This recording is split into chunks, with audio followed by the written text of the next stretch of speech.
Students, अब हमने register कैसे करते हैं वो हमने आगे एक वीडियो में देख लिया है। अब जो रजिस्ट्रेशन करने के बाद आपको यूज़र नेम एंड पासवर्ड आया है वो यहाँ पे एंटर करने का, और जैसे ही एंटर करोगे आपको यहाँ पे लॉगिन करने का।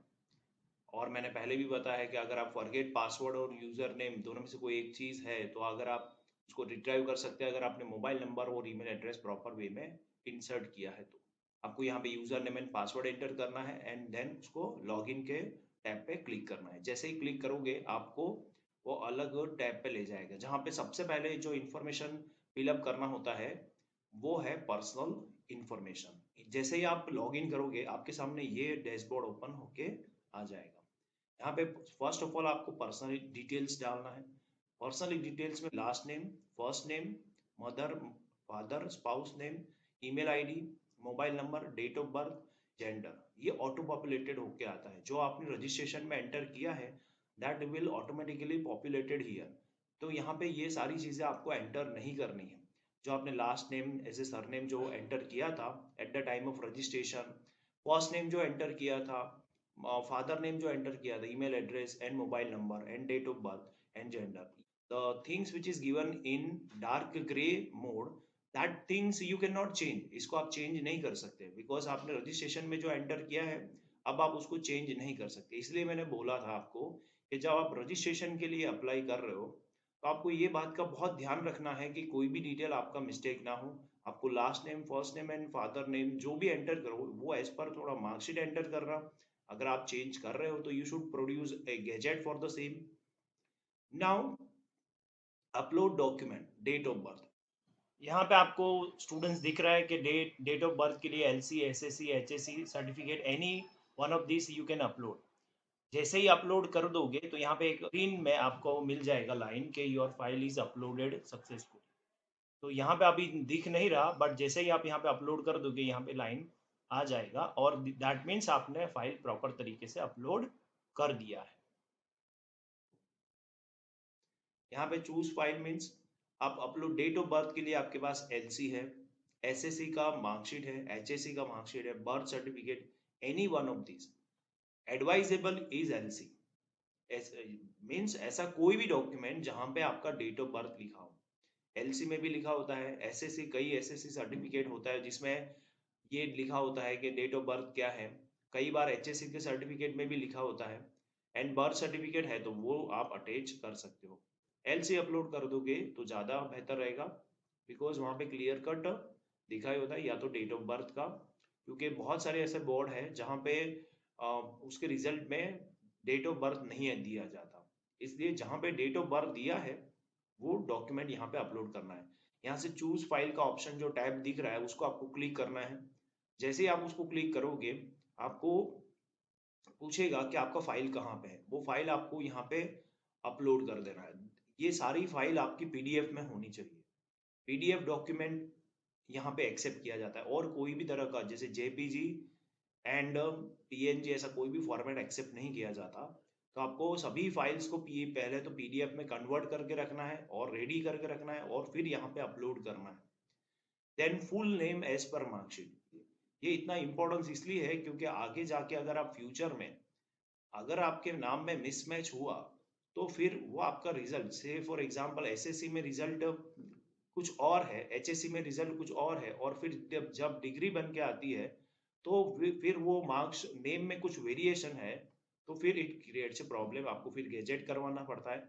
इसलिए यहाँ पे लिखा है कि full name as per marksheet, जो नाम मार्कशीट में लिखा है सेम ऐसा ही नाम आपको यहाँ पे लिखना है, जिस तरह से लिखा है उसी तरह से लिखना है। फिर यहाँ पे पूरा नाम लिख दिया आपने। फिर choose file, no file chosen यहाँ पे लिखा है बट एक्चुअली यहाँ पे ऑलरेडी फाइल अपलोड मैंने कर दिया है इसलिए यहाँ पे फाइल ऑलरेडी अपलोडेड। यहाँ पे पहले फाइल ऑलरेडी अपलोडेड लिखा हुआ नहीं आएगा बट जैसे ही आप अपलोड कर दोगे भले यहाँ पे नो फाइल चोजन लिखा है बट आपको यहाँ पे दिख जाएगा फाइल ऑलरेडी अपलोडेड। यहाँ पे क्या करना है आपको, यहाँ पे भी सेम चूज फाइल करना है। अब ये क्या है, upload upload document photo ID. अब यहाँ पे आप आधार कार्ड अपलोड कर सकते हो या पैन कार्ड अपलोड कर सकते हो। आधार कार्ड सबके पास ज्यादातर होता है तो वहां पे ये अपलोड कर दीजिए। और आधार कार्ड अपलोड करने में आपको पूरा आधार कार्ड अपलोड करिए, ऐसा जैसे फ्रंट एंड बैक साइड दोनों या पूरा, जिसमें आपका एड्रेस भी आ जाए और आधार कार्ड का नंबर भी आ जाए, ऐसा फाइल आपको सिलेक्ट करना है, उसका पीडीएफ बनाना है और फिर अपलोड करना है। तो जिस ऐसा कोई भी फोटो आईडी जिसकी मदद से आपका फोटो वेरिफिकेशन हो सके। So any valid government photo ID document, वो कोई भी हो सकता है, ड्राइविंग लाइसेंस भी हो सकता है, पान कार्ड भी हो सकता है, आधार कार्ड भी हो सकता है। उसका एक पीडीएफ बनाइए जिसकी मदद से आपका फोटो आपके प्रोफाइल के साथ मैच करना इजी हो और प्रोसेस इजी वे में हो सकता है। चूज फाइल करके आप जैसे ही अपलोड करोगे तो आपके लिए फाइल ऑलरेडी अपलोडेड का यहाँ पे लिखा हुआ ग्रीन में आ जाएगा। That means file already uploaded. Now again and again you don't have to upload, you don't have to confuse कि यहाँ पे नो फाइल चोजन ऐसा लिखा है, that means what, no file chosen it's okay, but यहाँ पे green में आ गया है कि file already uploaded, that means you have already uploaded the file. अब यहाँ पे father first name and mother first name, and it is a compulsory field, mandatory field. Compulsory field means asterisk लिखा है इसलिए वो कंपल्सरी फील्ड में आ गया।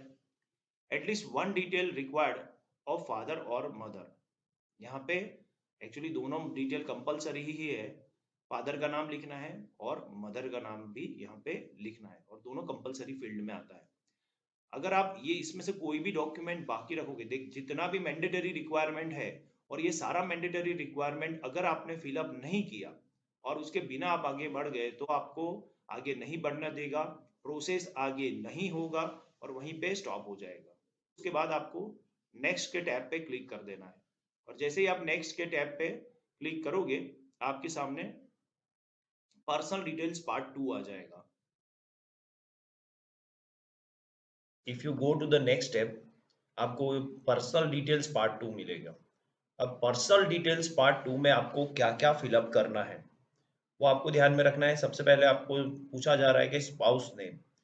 So what is the spouse name? अगर मैरिड है तो यहाँ पे स्पाउस नेम आएगा। It is a name of wife for husband, and it is a name of a husband for wife. But if you click here unmarried, so then this column is to be leave blank. So it depends कि आप यहाँ पे married लिखते हो तो आपको spouse का नाम लिखना पड़ेगा, अगर अनमैरिड है तो आपको स्पाउस का नाम लिखने की जरूरत नहीं है। यहाँ पे फिर आपको रिलीजन एप्लीकेबल, जो भी एप्लीकेबल होता है वो आपको लिखना है। नाउ सिलेक्ट ब्लड ग्रुप, आपका जो ब्लड ग्रुप है यहाँ पे एंटर करना है। तो जो भी ब्लड ग्रुप एप्लीकेबल है आपको पता है तो यहाँ पे एंटर करना है।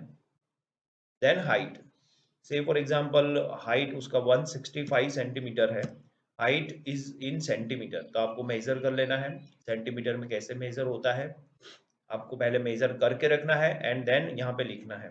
मदर टंग लिखना है यहाँ पे। मदर टंग आपका कोई भी हो सकता है, गुजराती, हिंदी, यानी जो लैंग्वेज आप नॉर्मली बोलते हो वो आपका मदर टंग बन जाएगा यहाँ पे। Then weight, what is your weight? तो जो भी एप्लीकेबल वेट है that is to be written here in KG. जो भी वेट एप्लीकेबल है वो यहाँ पे लिखना है। लैंडलाइन नंबर ऑप्शनल है, दैट मीन्स अगर आप लैंडलाइन नंबर यहाँ पे एंटर करते हो तो it's okay, otherwise it is not mandatory. Now Aadhaar number, यहाँ पे आधार नंबर एंटर करना है। आधार नंबर एंटर किया है, हाइपोथेटिकली नंबर एंटर किया है इसलिए वो इनवैलिड बता रहा है। जो नाम आधार कार्ड में है वही यहाँ पे एंटर करना है। फिर यहाँ पे आपको आधार कार्ड का डॉक्यूमेंट अपलोड करना है, पीडीएफ फाइल आपको यहाँ पे अपलोड करना है। मैंने पहले भी बताया आपको आधार कार्ड इस तरह से अपलोड करना है जिसकी मदद से आपका पूरा नाम, आपका पूरा एड्रेस और आपका फोटो इमेज क्लियरली दिख पाए। यहाँ अगर पासपोर्ट है तो पासपोर्ट का नंबर एंटर करना है। अगर पासपोर्ट लिखते हो तो उसका वैलिडिटी कब तक है, अप्रोप्रिएट डेट यहाँ पे सिलेक्ट कर सकते हो। Then do you belong to Vadodara district, ये बहुत इंपॉर्टेंट क्राइटेरिया है क्योंकि एडमिशन पर्पस के लिए बहुत यूजफुल रहता है। कई फैकल्टी में इसको एडमिशन के लिए प्रायोरिटी दिया जाता है। अगर आपने यहाँ पे एग्जाम दिया है वडोदरा या वडोदरा डिस्ट्रिक्ट से, then it is considered as a yes, otherwise you have to write down no, because it is one of the important criteria to decide your admission in some of the faculties. So यहाँ पे मैंने yes लिख दिया है और फिर यहाँ पे मैं next का टैब क्लिक करूंगा। जैसे ही next का टैब क्लिक करूंगा पर्सनल डिटेल्स पार्ट 3 में चला जाऊंगा। अब जैसे ही आपने नेक्स्ट क्लिक किया आप ये पेज पे आ गए। नाउ फर्स्ट क्वेश्चन आपको क्या पूछा है, are you non resident Indian, NRI हो? अगर आप यस हो तो यस लिखना है, अदरवाइज आपको नो लिखना है। नाउ थैलेसीमिया स्टेटस, यहाँ पे आपको थैलेसीमिया का चारों में से कोई एक ऑप्शन सिलेक्ट करना है। अगर आपको पता नहीं है तो यहाँ पे नोट नोन का ऑप्शन सिलेक्ट करना है। अगर आपको थैलेसीमिया नहीं है तो यहाँ पे सिलेक्ट करना है। It is mandatory to submit thalassaemia report at the time of admission verification if you have thalassaemia. अगर थैलेसीमिया है तो उसका रिपोर्ट सबमिट करना कंपलसरी है। Now next one, do you want to give SMS permission. अब यहाँ पे yes और no two options are there. अब यहाँ पे अगर आप यस करते हो तो दैट मीन्स व्हाट, एमएस से आपको जो भी ऑफिशियल मैसेज आएगा वो मोबाइल आपने जो रजिस्टर किया है वो सारा मैसेज आपको यहाँ पे आएगा। बट अगर आप यहाँ पे नो कर देते हो तो फिर यहाँ पे फर्दर कम्युनिकेशन आपके साथ एमएसयू का एस्टेब्लिश करना मुश्किल हो जाएगा। तो it is highly advisable that you select yes, क्योंकि उसी से आपको सारा एसएमएस या इंफॉर्मेशन एमएससी से जो मिलने वाला है वो मिलेगा। अगर यहाँ पे आप नो कर देते हो तो फिर आपको फ्यूचर में प्रॉब्लम हो सकता है। फिर यहाँ पे लिखा है आर यू एम्प्लॉयड और सेल्फ एम्प्लॉयड, यहाँ पे यस और नो। अगर यस लिखते हो तो आपको करंट एम्प्लॉयर का नाम लिखना है। अगर यहाँ पे टिक नहीं करते तो वो ऑटोमेटिक चले जाता है। Country of citizenship, by default it is India. और अगर यहाँ पे सपोज एनआरआई है तो यस करोगे तो फिर वो आपका कंट्री चेंज हो जाएगा। एनआरआई नहीं हो तो आपका कंट्री इंडिया ही रहेगा। बहुत सिंपल है, ये पेज बहुत ही इजी वे में फिलअप कर सकते हो और फिर उसको सेव नेक्स्ट करके आपको आगे बढ़ जाना है। यहाँ पे ये पेज में भी बहुत सारी बातें हैं जो ध्यान में रखनी है। पहला, आपको ये पूछा जा रहा है कि आप एनआरआई हो कि नहीं, तो आपको यहाँ पे यस और नो में से, तो हमने नो सिलेक्ट किया। थैलेसीमिया का स्टेटस आपको यहाँ पे पता है, अगर पता है तो लिख दीजिए जो भी स्टेटस है, अगर नहीं पता है तो नॉट नोन लिख दीजिए। अगर मेजर थैलेसीमिया है तो उसका रिपोर्ट सबमिट करना कंपलसरी है। यहाँ पे आप एसएमएस परमिशन देना चाहते हो, यस नो, तो मैंने पहले ही बताया कि it is advisable to give SMS permission in yes. Are you employed और सेल्फ एम्प्लॉयड, तो यहाँ पे यहाँ के अगर आप सेल्फ एम्प्लॉयड है तो ये आपको यस करना है और आपको एम्प्लॉयर का आपका नाम लिखना है। देन कंट्री ऑफ सिटीजनशिप में आपको इंडिया लिखना है। नाउ नेक्स्ट जो है फोर्थ नंबर का डिटेल, वो सोशल रिजर्वेशन डिटेल्स पार्ट 1 है। अब ये बहुत इंपॉर्टेंट है स्टूडेंट्स। यहाँ पे do you belong to special quota, ex serviceman, public defence person etcetera, तो यहाँ पे आपको यस और नो में से एक आंसर देना है। अगर आप बिलोंग करते हो तो उसका एक बेनिफिट मिलता है आपको। अगर यहाँ पे सपोज यस लिखते हो तो आपको कैटेगरी सिलेक्ट करनी है। एक्स सर्विसमैन है, एक्टिव सर्विसमैन है, फ्रीडम फाइटर है, वार्ड ऑफ प्राइमरी टीचर है, ये सारे आपको यहाँ पे दिया गया है। और यहाँ पे एक स्पोर्ट्स कोटा भी है, ये भी बहुत इंपॉर्टेंट है स्टूडेंट्स। अगर आप स्पोर्ट्स खेले हो नेशनल लेवल पे या स्टेट लेवल पे तो उसका अलग से परसेंटेज मिलता है। जैसे एमएसयूबी स्टाफ कोटा, मान लो कि कोई स्टाफ में है तो स्टाफ का भी एक कोटा होता है एमएस यूनिवर्सिटी ऑफ बड़ौदा में। स्पोर्ट्स कोटा में परसेंटेज ऐड होता है, या एक्स सर्विसमैन है, एक्टिव सर्विसमैन है, ये सारे ऑप्शंस है। उसमें से जो भी ऑप्शंस एप्लीकेबल है वो आपको सिलेक्ट करना है। मान लो कि यहाँ पे आपने स्पोर्ट्स कोटा सिलेक्ट किया तो उससे रिलेटेड आपको फाइल अपलोड करना है। यहाँ पे जितने आपके पास स्टेट लेवल नेशनल लेवल के सर्टिफिकेट्स है उसको अपलोड करना है। यहाँ पे वो स्पोर्ट्स सर्टिफिकेट लेके फिजिकल एजुकेशन डिपार्टमेंट के पास जा सकते हो और उसको अप्रूवल, यानी कितना परसेंटेज ऐड हो सकता है एज पर सर्टिफिकेट। कई सर्टिफिकेट ऐसे भी होते हैं जिसमें कोई परसेंटेज ऐड नहीं होता, बट कई सर्टिफिकेट ऐसा होता है जैसे स्टेट लेवल का या नेशनल लेवल का कोई प्लेयर है खेला है तो उसका परसेंटेज ऐड होता है और वो आपको बेनिफिट देता है एडमिशन में। तो इसलिए यहाँ पे कोटा सिलेक्ट करना बहुत ही जरूरी है स्टूडेंट्स। और कोटा सिलेक्ट करने के टाइम पे आपको ये ध्यान में रखना है कि आप जो भी कोटा सिलेक्ट कर रहे हो उसका प्रॉपर सर्टिफिकेट जितने भी आपके पास है उसका एक फाइल बना के भी अपलोड कर सकते हो। पूरा सारे सर्टिफिकेट एक ही फाइल में रख सकते हो। अगर बहुत सारे सर्टिफिकेट है तो आप क्या कर सकते हो, एडिशनल डॉक्यूमेंट में जाके वो सर्टिफिकेट अपलोड कर सकते हो। तो यहाँ पे वो सिलेक्ट करना बहुत ही जरूरी है कि आप कौन सा कोटे में।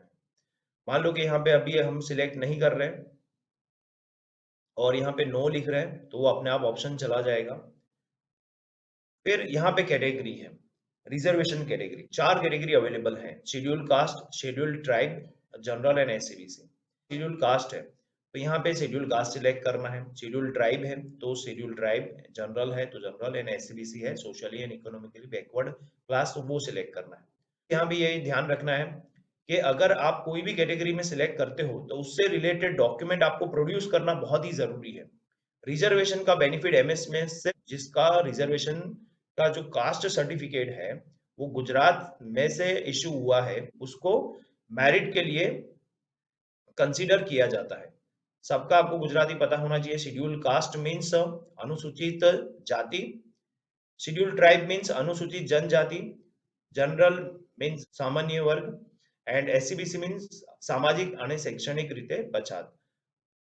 ये सारा डॉक्यूमेंट आप प्रॉपर वे में हो सकता है। बट यहाँ पे एक बात और ध्यान में रखनी है, सपोज आप एससीबीसी सिलेक्ट करते हो और यहाँ पे उसका फाइल अपलोड करते हो, तो एससीबीसी के साथ साथ आपको एक और सर्टिफिकेट भी सिलेक्ट करना पड़ेगा, वो है नॉन क्रीमिलियर सर्टिफिकेट। और वो non creamy layer certificate is valid for only 3 years.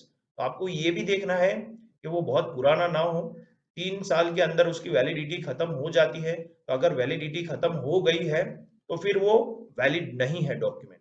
तो आपको ये बात ध्यान में रखनी है कि आपका जो नॉन क्रीमिलियर सर्टिफिकेट है वो आपका 3 साल के अंदर जब जब आप एडमिशन ले रहे हो तो लेटेस्ट हो तो ज्यादा अच्छा है।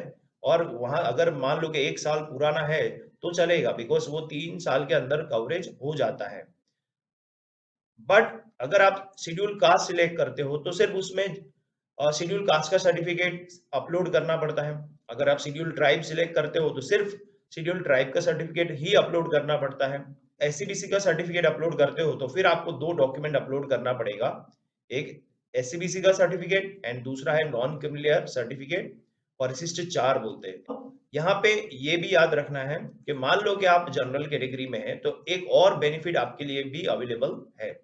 Do you belong to economically weaker section EWS, that means आर्थिक रीते नबड़ा पात्रता वर्ग। अगर मान लो कि यस लिखते हो तो आपको ईडब्ल्यूएस का फाइल चूज करके यहाँ पे अपलोड करना है। अब यहाँ पे स्टूडेंट्स को बहुत कंफ्यूजन होता है कि ईडब्ल्यूएस मीन्स व्हाट। तो जो कोई कैटेगरी में नहीं फॉल होता उसके लिए ये बेनिफिट बनाया गया है। तो पहले आपको इनकम सर्टिफिकेट एंड બિન અનામત વર્ગોનું સર્ટિફિકેટ, ये 2 સર્ટિફિકેટ के बेसिस पे से आपको आर्थिक રીતે નબળા પાત્રતા વર્ગનું सर्टिफिकेट इश्यू होगा। तो अगर वो आपके पास सर्टिफिकेट है तो वो भी एक कैटेगरी है, आपको यहाँ पे यस लिख के वो सर्टिफिकेट यहाँ पे अपलोड करना है। अगर आप ये चारों में से मान लो कि सिर्फ जनरल हो बट आप you are not belonging to EWS, तो नो करके आगे बढ़ जाना है। तो आपको once again I am repeating, आपके पास 4 ऑप्शन है, general, schedule caste, schedule tribe, SCBC. SCBC में 2 डॉक्यूमेंट अपलोड करना पड़ता है, एससीबीसी का caste certificate and non creamy layer certificate. अगर आप जनरल में हो तो आपके पास एक और ऑप्शन है कि आप ईडब्ल्यूएस में यस करके ईडब्ल्यूएस का सर्टिफिकेट भी अपलोड कर सकते हो। और जैसे ही आप अपलोड करोगे आपके सामने एक डिक्लेरेशन आएगा, here with I am giving undertaking that I will submit required document at the time of document verification. If do not submit the document, then you can cancel my admission. तो आपको जो भी category select कर रहे हो उसके related आपको document produce ही करना पड़ेगा। और ये सारी डॉक्यूमेंट जो शेड्यूल कास्ट है, शेड्यूल ट्राइब है या एससीबीसी है, उसका कास्ट जो सर्टिफिकेट है it is valid for indefinite period, but non-criminal certificate, EWS certificate is valid only for 3 years। तो आपको ये ध्यान में रखना है जब भी आप EWS सर्टिफिकेट या नॉन क्रिमिलियर सर्टिफिकेट अपलोड करते हो तो वो हो सके उतना लेटेस्ट होना चाहिए। कि देखो एक एग्जांपल दिया है कि देखो इसको एससीबीसी सर्टिफिकेट बोलते हैं, इसको शेड्यूल ट्राइब के सर्टिफिकेट बोलते हैं, ईडब्ल्यूएस सर्टिफिकेट बोलते हैं। मैंने आपको एक प्रैक्टिकली बताया है, अगर वो डॉक्यूमेंट आपके पास है तो फिर आप वो कैटेगरी में अप्लाई कर सकते हो, अदरवाइज वो कैटेगरी में आप अप्लाई नहीं कर सकते।